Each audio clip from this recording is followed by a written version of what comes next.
Hello there.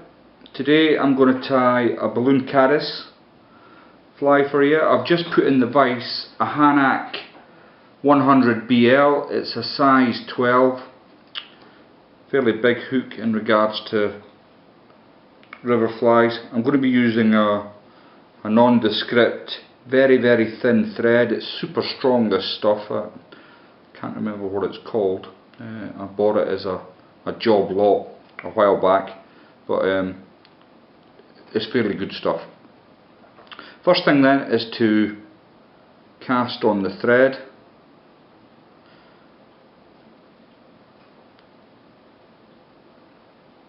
And I'll just take that right down the shank, remove the pig's tail, and the tail of this fly is going to be a few fibres of elk hair. So I'll just grab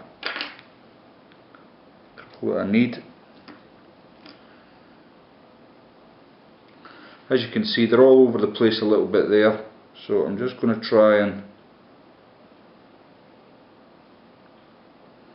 straighten them out a bit.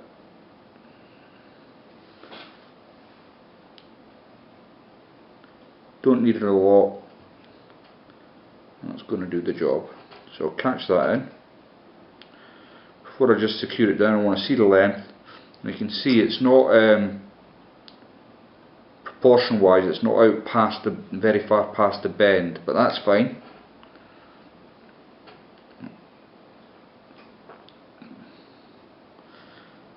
Just going to remove the excess now.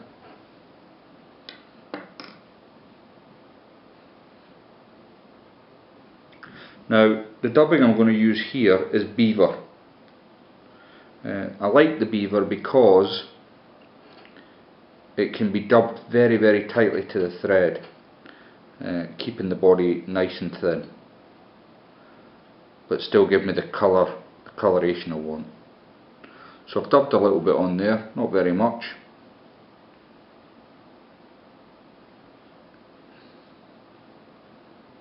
And I'm just going to bring that up slightly to here.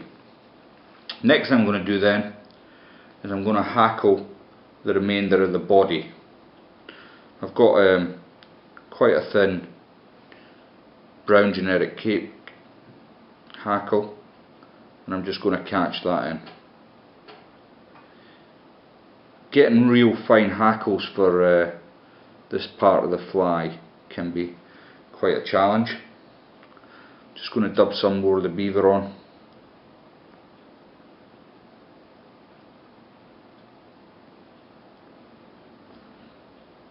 Push it up there so it all connects up, and that'll do nicely. Now you'll note I've got quite a lot of space left between where I've finished my dubbing to the eye of the hook, and that's intentional. So, and you'll see why shortly. But I'm going to bring a palmer around body like so,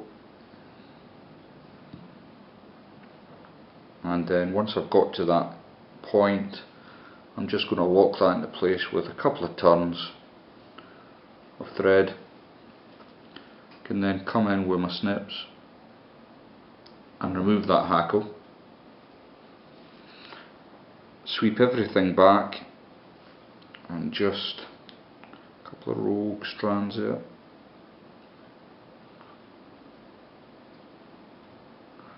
Get them out of the way, like so.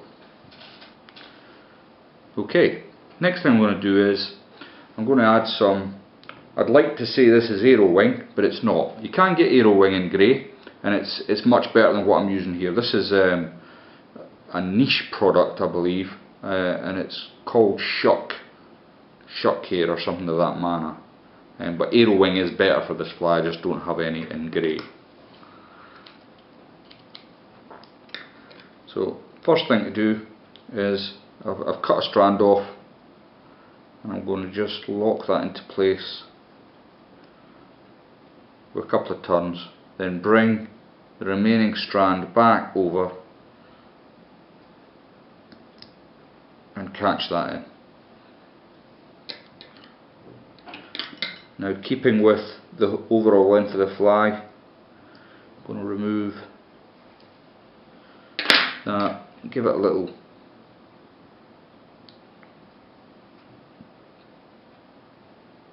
square up. That's looking okay.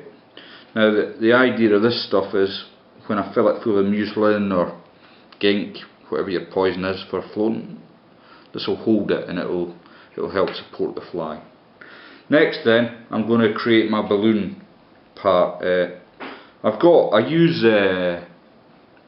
kids craft stuff, and there's yellow, orange and strips, and you can have about 4 lifetime supply of this stuff for a couple of quid. I'm going to use the yellow on this occasion. Always use your not so good scissors when you're cutting foam. It tends to blunt good scissors real quick. So I've taken about, I don't know, an inch, and I know that it's too wide through experience, so I'm going to just remove a little bit, so I've got roughly 5mm left. Now at the ends here, I'm simply going to cut that away. So what it's given me is a wedge shape. I'm going to enter the wedge shape, show it up to the hook, and then catch it in.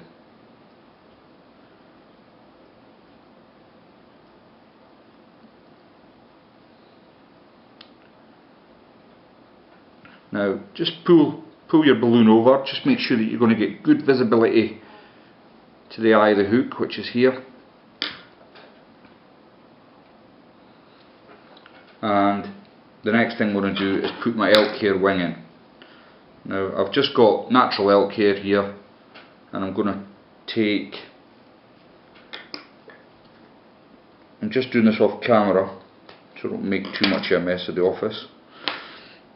I've taken about, I don't know, a centimetre chunk. What I'm going to do next is I've transferred the tips to my hand, and I'm just going to comb out all the fluff. If you don't do this, what ends up happening is when you try to stack your elk hair, it won't do it properly for you. It only took me 16 or 17 patches of elk hair to realise that, but you live and learn, eh? Okay, I've got the bulk of the under fur away. I'm going to put it into my stacker. A few knots on the table.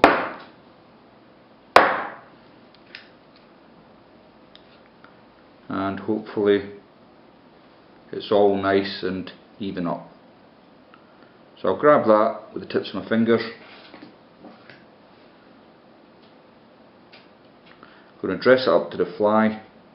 Yeah, I want it slightly longer than that. And then just off camera here, I'm going to snip away the ends, so you can see I've got a nice straight line to work with. And I'm going to show that up to the hook. Just a couple of light turns initially. Once I'm happy, I don't know if you've seen what I've done there, but I came underneath the fly and caught some of the hackle and stuff out of the way while I give this a good lashing down.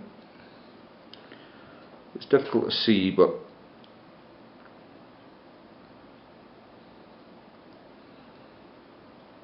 the better you do this, the easier your life will be when you come to pull your balloon piece over later. Now I don't want to leave just the thread here, because it will affect how the fly looks from below, which is the all important part. You want to be interested in what the fish are seeing, not what you're seeing. So I'm going to add some more of my beaver.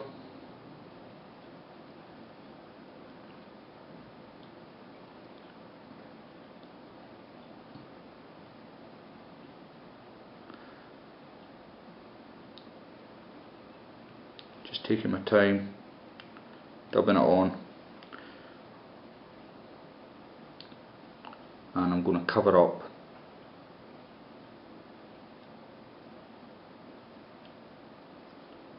the bulk of that. Now I'm free. Again, I'm just going to pull everything up and I'm going to push my balloon part over the edge. Then I can catch in, and I've just done 3 turns there, but you can get away with more. And I'm just going to put a half hitch in to finish off. Now be careful with these tying threads. You know, they're very strong, but the downside to them is if you're too harsh, you end up cutting right through your foam and you haven't got a balloon caddis anymore, you've just got a caddis. So just bear that in mind. I'm going to come in with my second pair of snips and just take off the end, like so. Then next thing, I'm just going to release the vise and I'm going to trim the hackles from the bottom. Sorry, my fingers are in the way here, and it's probably off camera anyway. But basically what I've done is I've removed the hackles that were sticking down below, and what this gives the impression of is some legs. Now just to finish off, I'm going to add a little bit of head cement just to where I put my half hitch to offer it some protection in between there, won't hurt. And there you have a balloon caddis. It's a great fly. This will take fish all day for you, and not only that, it can be used as a fairly effective dual pattern. The key with this fly, I think, is to make sure you keep your eye clear. There's nothing worse than being on the riverbank and the balloon's covering the fly or the dubbing's covering the eye, you know, and you can't get it threaded onto your line. It's a waste of time. So it's better to get it right while you're sat here in the comfort of your own office in this case, or home, rather than mucking about with it on the riverbank. I hope that's given you some ideas. Thanks very much for watching.